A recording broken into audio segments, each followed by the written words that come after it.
When I was starting out, I didn't know much. I didn't know what I wanted to do with my life. I didn't know what job I wanted to have. I didn't even know how I was going to pay the bills. But one thing I was sure of was that I was different than my brother and my sister. I had an elder brother and a younger sister, and looking at them, I knew I could never be like them. I knew I could never excel at math and science like my brother did. I knew I could never have the same kind of physical self-discipline that my sister had and used to become a ballet dancer. Instead, I knew that I had different strengths, different talents. And although I was confused about a whole lot of stuff, I was just sure that the world was going to wait for me until one day I would pop out of school and get to make my unique mark on the world. And I bet you feel that way.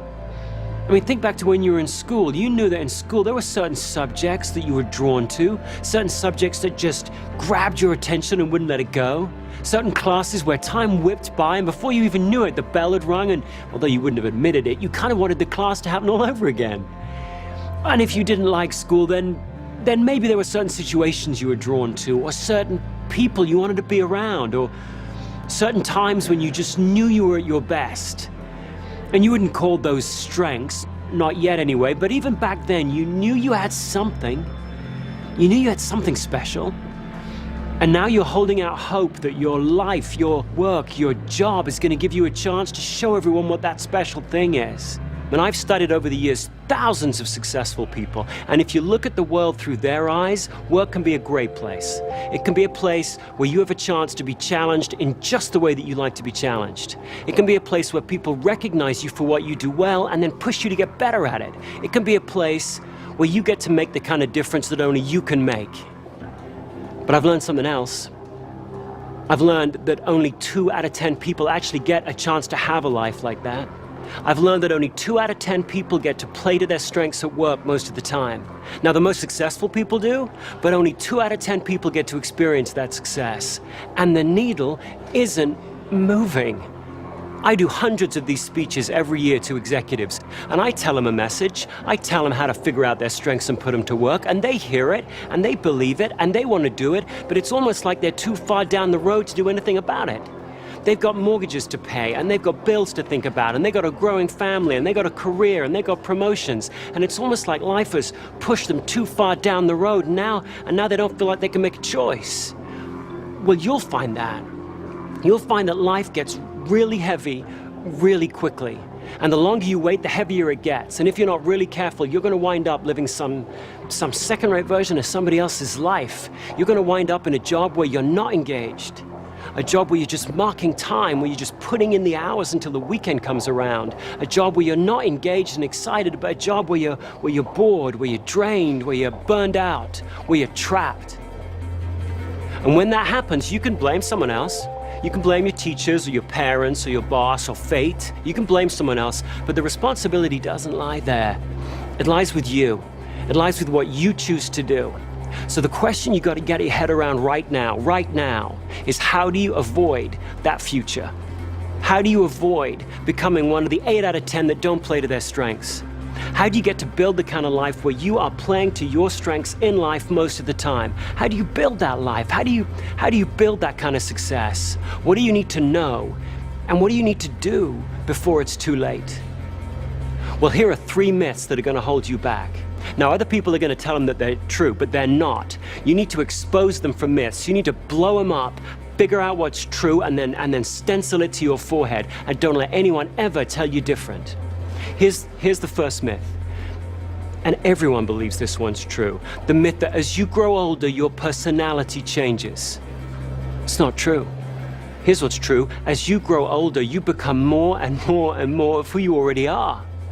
If you're really good at making friends now, you'll be even better at it in 20 years from now. If you're a neat freak now, then you're going to be a neater freak when you're 40. If you're an idea man now, you're going to be an idea man for the rest of your life. I have a son, Jackson. Jack's 6 years old, and already I know some stuff about Jack. I know this is a kid that craves structure. This is the kid that won't close the refrigerator door unless the ketchup's turned so the label's facing out. This is the kid where as I'm walking down a corridor in an airport pushing a cart, and I say to him, "Hey, Jack, jump on the cart, I'll push you around, it'll be great fun." This is the kid who very solemnly points to the little picture of the kid with the big red X through it, says, no way, it's against the rules. This is also a kid who's massively competitive. I don't mean in a way that all 6-year-olds prefer winning to losing. I mean in a way that when he is seized by it, he doesn't quite know what to do with himself. It's like a physical force. He's watching his favorite football team on TV and they start to lose, and he starts to squirm and twist in his chair, and after a while he just gets so angst up about it he has to jump up and bury his head in the cushions next door. Jack isn't going to grow out of it. He's going to have that same craving to win from 8 to 88. His dreams will change, his skills will change, his values will change, his beliefs will change, but the core of him, the strongest parts of his personality are going to remain the same. And so will yours. And that's okay. But of course what that means is that you need to get really good at describing what your strengths are. If your strengths don't change much during the course of your life, you need to become really specific at describing what they are. And most of us, frankly, are just terrible at that. You ask people in job interviews, what are your strengths? And people dance around and around that question and end up with vague, bland answers like, I'm good with people. I like making things happen. I'm a numbers guy. Well, no one's going to be impressed with that. If you're going to really push your time toward your strengths in life or in work, you've got to get much more specific than that. Now, you've been raised to believe that your strengths are what you're good at and your weaknesses are what you're bad at. But that's not true, is it really? Come on, think about it. You've got some stuff that you're good at that you hate. I mean, you're good at it, so people ask you to do it. In fact, they rely on you to do it, and maybe they've even pigeonholed you into doing it.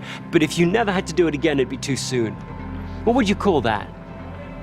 I mean, I once had a friend who was a brilliant swimmer. At the age of 7, a lifeguard had seen him swimming in the sea, freestyle, told his parents had put him on a swim team, and all the way through school, he practiced and practiced. He did lap upon lap, swimming in the mornings, last thing at night, and he got on the swim team and he won meet after meet, broke record after record, and he hated it.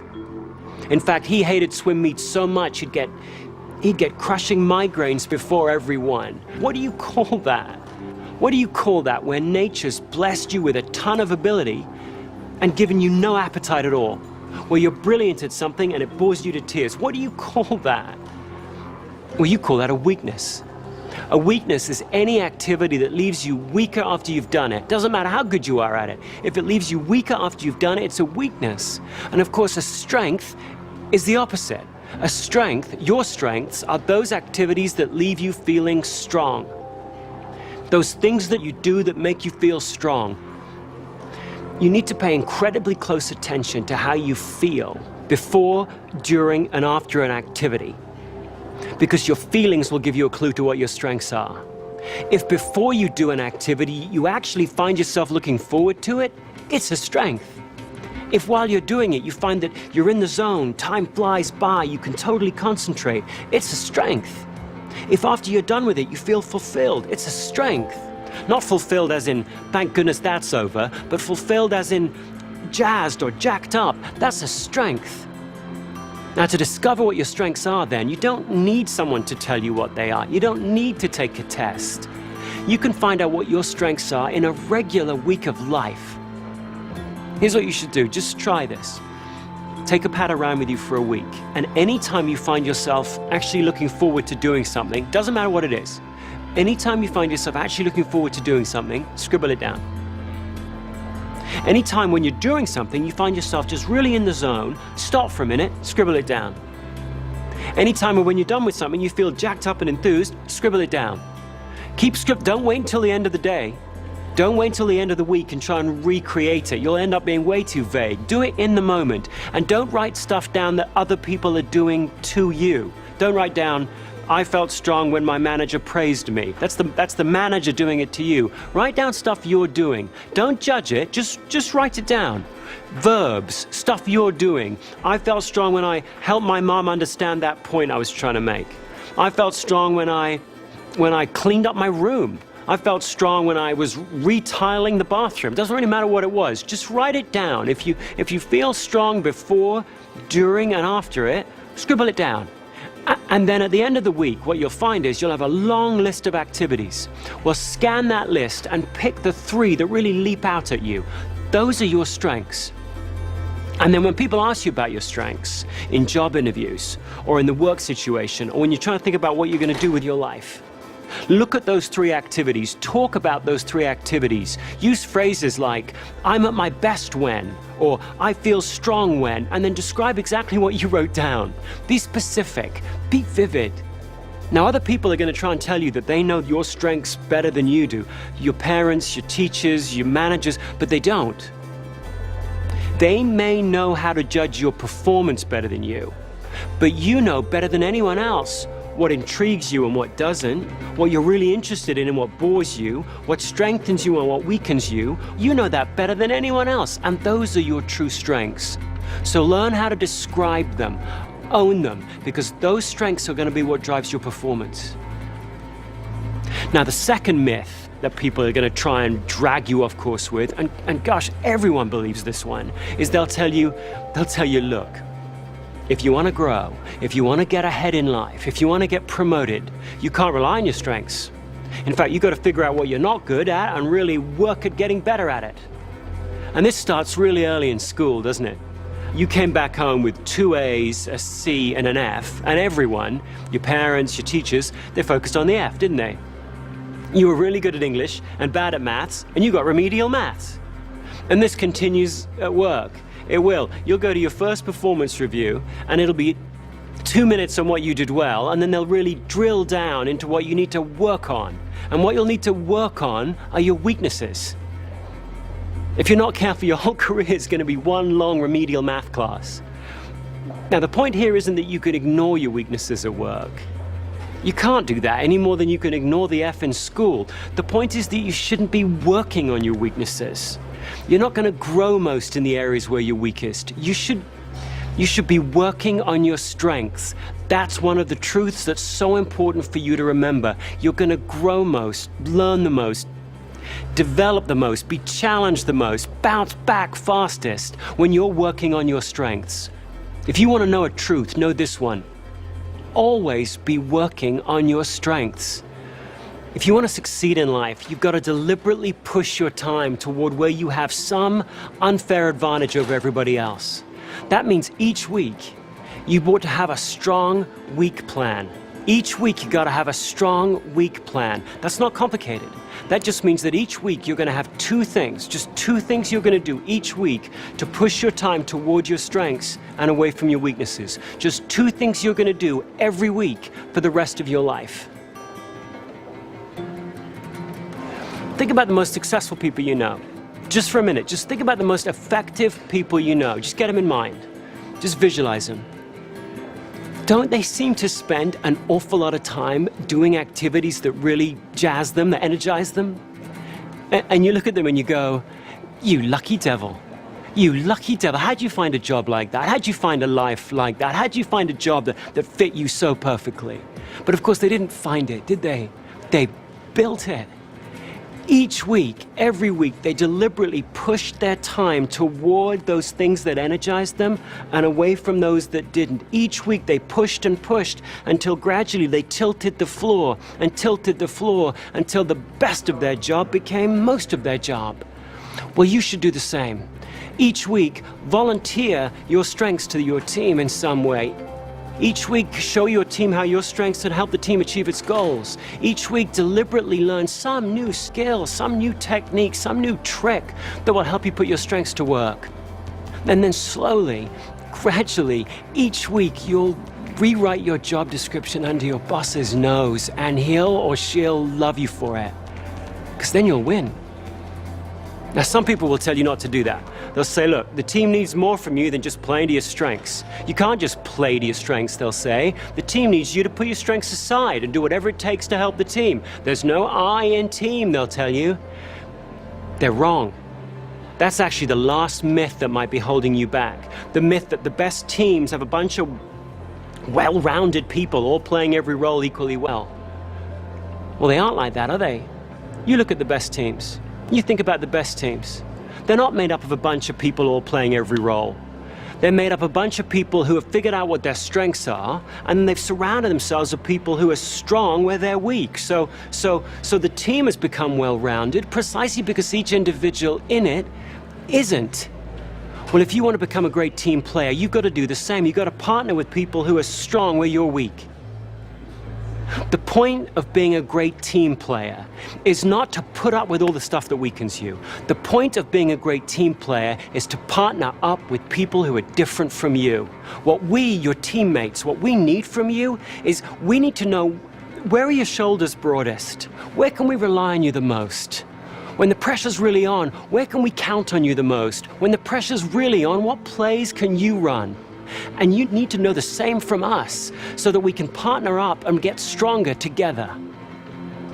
Now, to be that kind of team player, the kind of person who knows their strengths, knows their weaknesses, and can stand up for both, that takes a lot of courage. That takes a lot of honesty.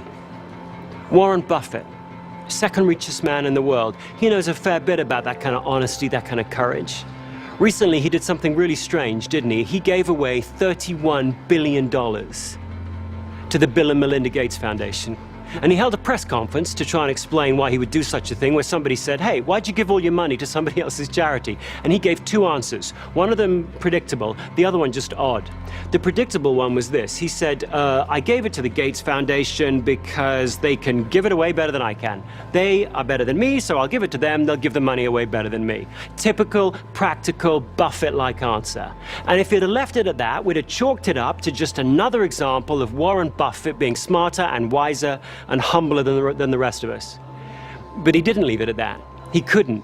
In the Buffett equivalent of Jack jumping up from the sofa, he couldn't help himself. He went on and he said, besides, charity's no fun for me.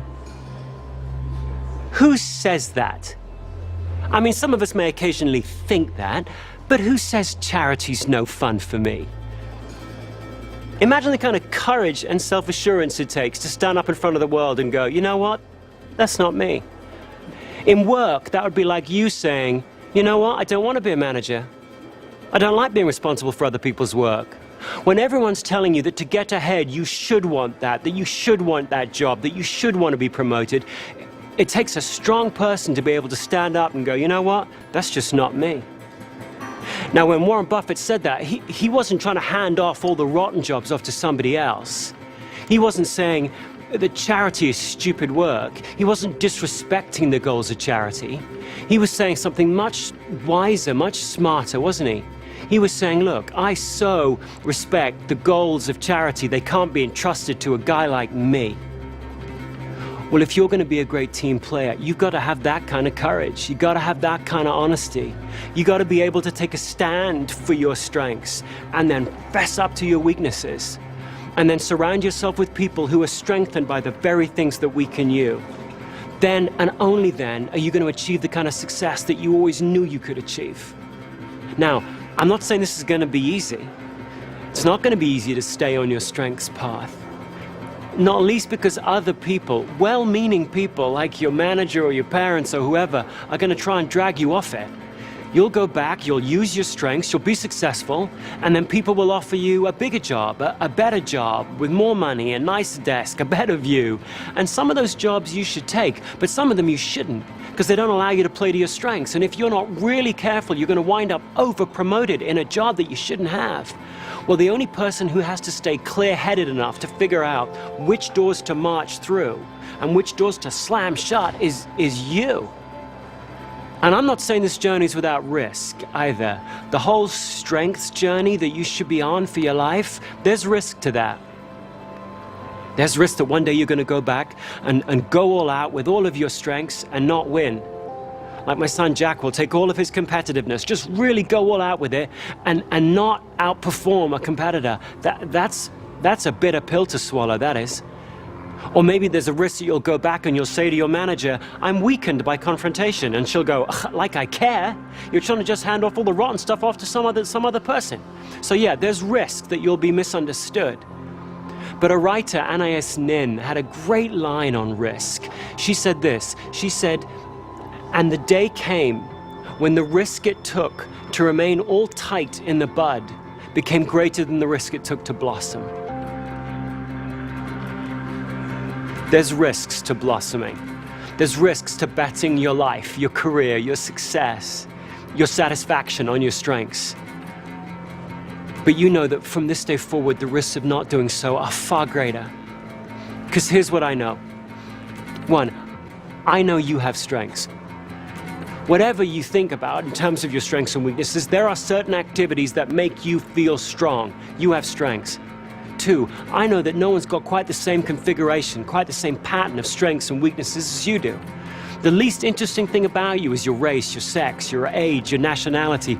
All the really interesting, unique things about you are beneath the surface, and no one's got quite the same strengths and weaknesses as you. Third, I believe that you'll be your most creative, most effective, most productive, most resilient when you figure out how to play to your strengths most of the time. And last, I believe that everyone will win when you do. You'll win, your company will win, your friends will win, your family will win, the world will win, everyone will win when you do. That's what I believe. But it doesn't matter what I believe. In the end, it matters only what you believe. So let tomorrow be a different day than today was. Let tomorrow be a stronger day than today was. By which I simply mean let tomorrow begin with you looking in the mirror and saying to yourself, what are my strengths and how can I contribute them today? And then let every day after that start the same way. Because you've always known what your strengths are. You've always known what was inside of you. So trust them, be proud of them, and go out and make your mark.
And how do you talk to your manager about your weaknesses?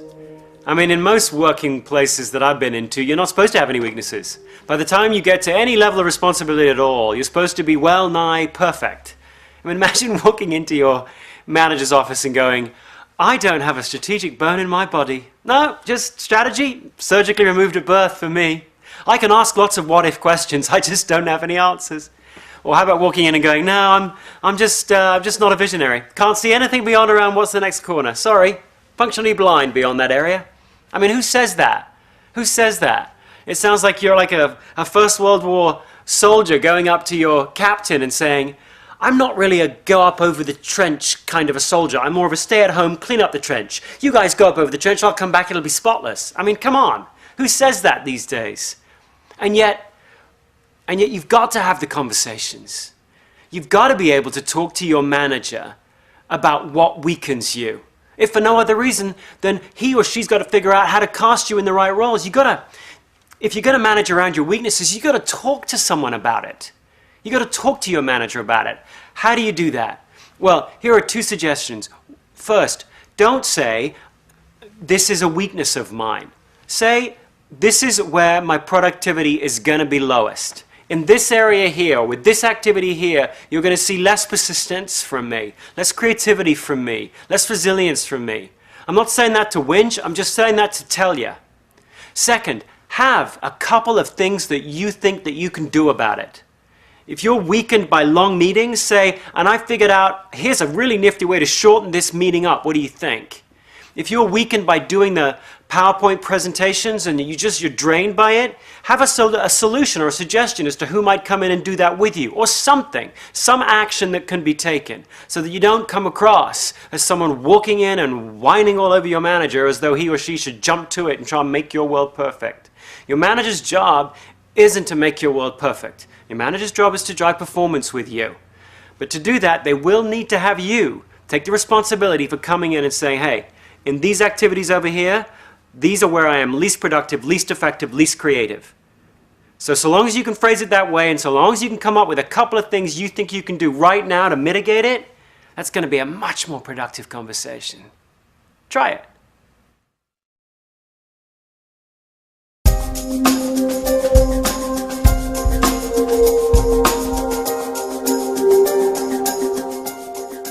There was a great Broadway musical a couple of years ago called I Love You, You're Perfect, Now Change, which is pretty funny on the Broadway stage, but it's often something that we feel about our colleagues or our employees or our spouse or our family members for that matter. I love you, you're perfect, now change. And it raises the question, how much of a person can you change after you've hired them? How much of a person can you change when you're working with them? Which parts of you are changeable over the course of your life, and which parts aren't? That's knowable. There's an answer to that question. The answer is that we can change your skills and your knowledge, but we can't change your talents. We can't change your enduring patterns of thought, feeling, or behavior. As an example, I can teach you the skill. A skill is a how-to. I can teach you the skill of how to present your product to a potential customer. Let's say you're a salesperson. I can teach you how to do that. I can teach you how to stock a shelf. I can teach you how to give an injection. I can teach you how to lay out a letter. I can teach you how to lay out a presentation. I can teach you all those how-to skills. The other thing we can change about you is your knowledge. I can change what you know about the competitive landscape out there. I can teach you what you know about the product that you're presenting or that you represent. I can teach you what you know from experience. So over time, your experience can change. I can teach you what you know about yourself. I can change your self-awareness. And I can change your values, which are part of knowledge. It's part of what you think to be important, what you know to be valuable in life.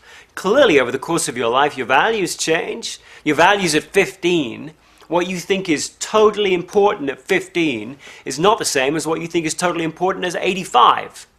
So I can change your values. Skills and knowledge, those can change. Your talents, your enduring patterns of thought, feeling, and behavior, those are enduring by very definition. So if you're competitive, if you're one of those people that instinctively compares what you're doing against somebody else, that loves pitting yourself against a peer on a level playing field and winning, you just get jazzed by that, I can't bleed that out of you. I can't berate that out of you. I can't make you ever believe that losing means nothing. I can't make you ever believe that it's not whether you win or lose, it's how you play the game. You'll never believe that if you're a competitor. If you're empathetic, if you're deeply empathetic and you feel the emotions of those around you, I can't change that in you. Flip that around. If you're not very empathetic at all, if you're one of those people who could be someone's best friend and never know it, then I can help you get a little better. I can teach you that empathy exists. I can teach you that other people have emotions that aren't yours. And I can teach you 2 or 3 skills that you might need to learn to be a better listener. I can teach you all that. But the only thing I'm going to do there is help you go from having no empathy to having some sort of karaoke version of empathy. I can help you get a little better.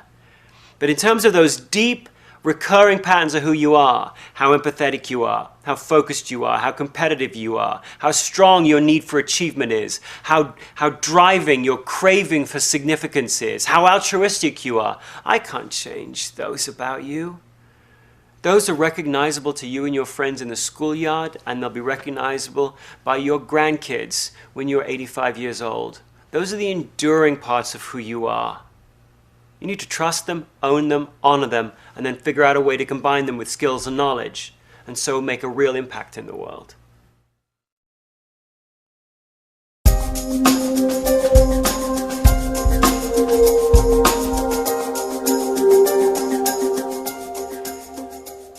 People often ask, where do passions fit into strengths?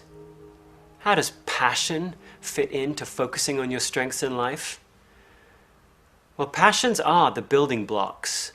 Passions are the building blocks of your strengths. But passions by themselves are relatively meaningless. If you're going to take your passions and actually put them to use, you've got to combine them with something specific. In fact, I would say that a strength is a precise passion. Strengths are passions plus precision. Think about it. Some people have a passion for helping others. They're just naturally altruistic. But a passion like that, ooh, I just want to help the world, is as vaporless as skywriting. It looks good up there, but it just blows away in the wind. If you're going to take your passion for helping people and actually put it to work, there's got to be some specificity that you bring to the table. You could take your passion for helping others and turn it into the discipline and the specific activities of being an ER nurse and working in the frenzied triage environment of a trauma unit. Or you could take your passion for helping others and turn it into the much different set of activities involved in being a grief counselor in a hospice. The activities that fill a week of a grief counselor in a hospice couldn't be any more different than the activities that fill the week of a trauma nurse. And yet both of them are under the passion of helping others. So if you really want to take responsibility for your passions, yeah, listen to them. Yeah, write them up in the sky there. But then over the course of your life, it's your responsibility to bring them down to earth and put some specificity, some specific actions, some specific activities to those passions of yours. Early on in life, I discovered that I had a passion for asking questions.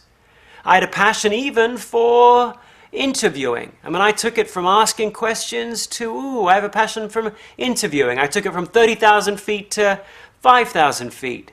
But actually, even that wasn't specific enough, because I realized I didn't actually love interviewing. I loved interviewing people that are good at their job about why they're good. I love anybody who's great at their job, whether it's, I don't know, whether it's a housekeeper or the president or the chief of staff of the army or a sergeant, doesn't really matter. So long as they're brilliant at their job, I love asking them why they're so good at what they do. I'm invigorated by that, passionate about that. But I'm not passionate about interviewing somebody who's good at their job about their political beliefs.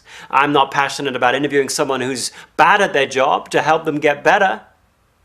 Sometimes I wish I was. Sometimes I wish I was passionate about helping someone who was struggling at their job to improve. But for no good reason that I can see, I'm not really.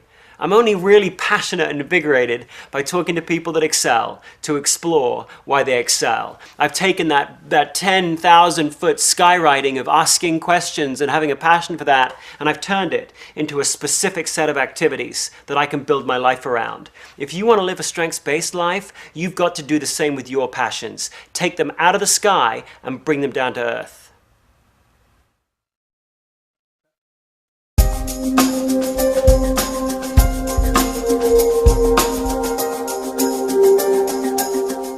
I once worked with this guy that just bugged me.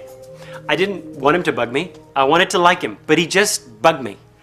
Let's call him one-upmanship guy, because he was that guy who always had to have one thing better than you. If you had an idea, he'd have one better. If you had some client success, his success would be just that much bigger.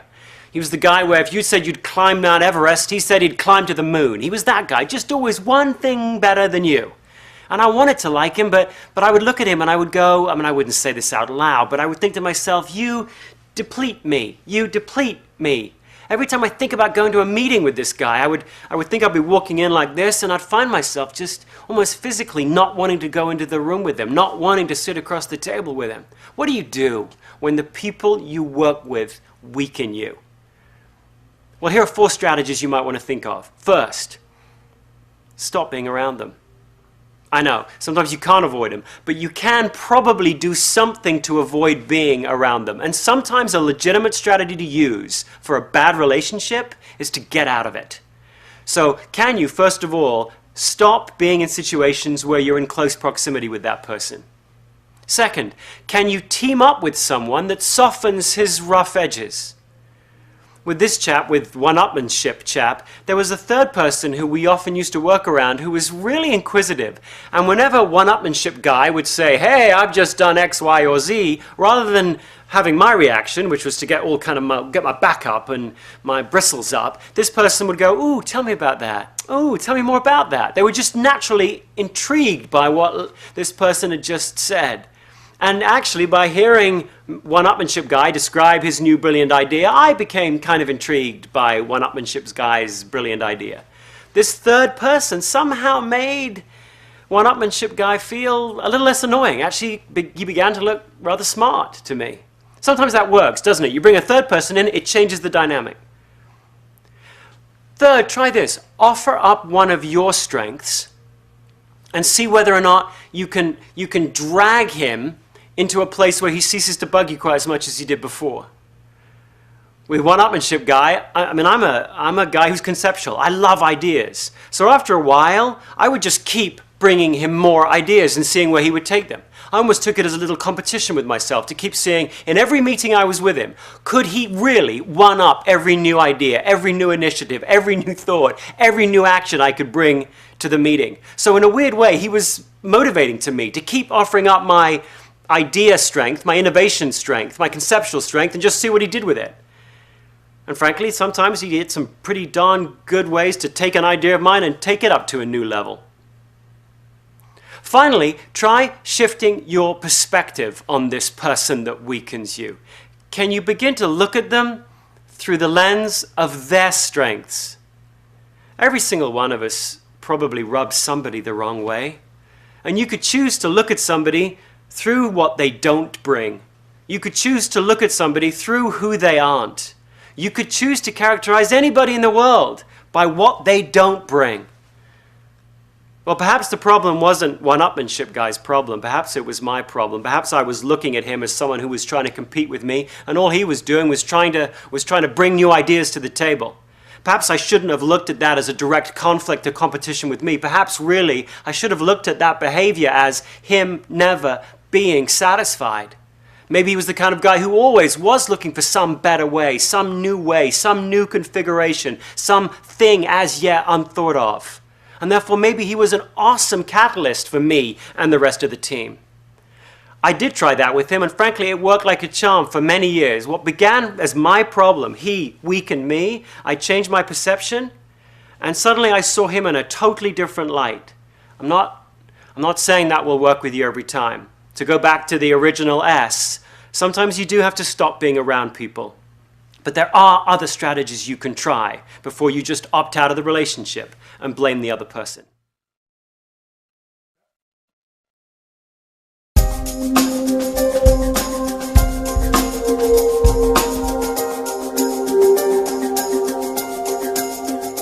It's hard to talk about your strengths with your manager, isn't it? Because half the time it sounds like you're boasting. It sounds like you're walking in and bragging that, hey, I'm good at activating projects with clients, or hey, I'm good at analyzing data. Most of us don't really want to seem that kind of self-involved, self-aggrandizing kind of person, so we don't often talk to a manager about our strengths. We talk about our areas of improvement. But you should be talking to your manager about your strengths. You should be volunteering your strengths. And so you need to find a simple way to do that that doesn't make you look like a braggart. Here's the best way to do it. Frame it as, here's a couple of things that I can do, a couple of tangible things that I can do to help us reach our objective. Tie your strength, what strengthens you, to the activity and then to the goal that you all have as a team. The more clearly you can make that link, that what you're saying is, how can I make a bigger contribution to driving this goal? That's what the manager wants to hear. The manager wants to hear that you've got more to offer, that you've got more to bring. The manager wants to hear, where are your shoulders going to be broadest? Where will you be most resilient? Well, you have the answer to that. The manager doesn't. You have the specific answer to that. So if you can frame it as, here are some specific things that I can do to drive this goal, that manager of yours is going to be much more ready to accept it and much more ready to take action on it.